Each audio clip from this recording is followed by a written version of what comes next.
સાબરકાંઠાથી સમાચાર સામે આવી રહ્યા છે કે જ્યાં પોલીસના નામે રોફ જમાવવામાં આવી રહ્યો હતો। જે રીતની ઘટના સામે આવી છે આપણે જણાવી દઈએ। નકલી પોલીસકર્મી પાર્થ પટેલ સામે પોલીસ ફરિયાદ દાખલ થઈ ચૂકી છે। નકલી પોલીસકર્મી પાર્થ પટેલ સામે અસલી પોલીસકર્મી ફરિયાદી બન્યા છે। પાર્થ પટેલે પોલીસની ઓળખ આપી રોફ જમાવ્યો હતો। ગુણભાખરીના મેળામાં દંડા વડે યુવકને જાહેરમાં માર મારવામાં આવ્યો। મેળામાં ફરવા આવેલા યુવકને પોલીસની ઓળખાણ આપવામાં આવી હતી। પોલીસ આરોપીને સાથે રાખી વિવિધ દિશામાં તપાસ કરશે। સ્થાનિક અંતરિયાળ વિસ્તારમાં નકલી પોલીસકર્મી ઓળખાણ આપનાર પાર્થ પટેલનો ત્રાસ ઘણા લાંબા સમયથી હતો। પોશીના, લાંબડિયા, અંબાજી સહિતના વિસ્તારમાં નકલી પોલીસની ઓળખાણ આપી આરોપી ફરતો હતો।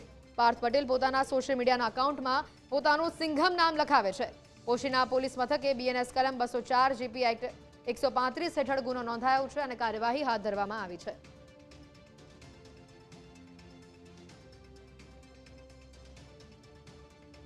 વધુ માહિતી મેળવીશું। સંવાદદાતા ચિરાગ જોડાઈ ચૂક્યા છે। ચિરાગ, જે પ્રકારની આ ઘટના સામે આવી, હવે આ નકલી સિંઘમની સામે આખરે અસલી પોલીસે કાર્યવાહી હાથ ધરી છે, વધુ અપડેટ શું?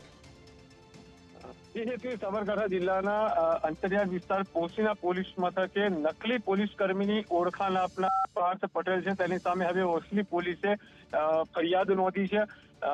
ગુણભાખરી ખાતે જે ચિત્ર વિચિત્રનો મેળો હતો તે દરમિયાન જે મેળામાં ફરવા આવેલા યુવકને જાહેરમાં નકલી પોલીસકર્મી જે છે તેને અસલી પોલીસની ઓળખાણ આપીને તેને દંડા વડે જે માર માર્યો હતો ને પોતે સોશિયલ મીડિયાના એકાઉન્ટમાં પણ સિંગમનું જે સોંગ છે તે ચડાવીને વાયરલ કર્યું હતું ને ત્યારબાદ પોલીસ તંત્ર છે તે દોડતું થયું હતું।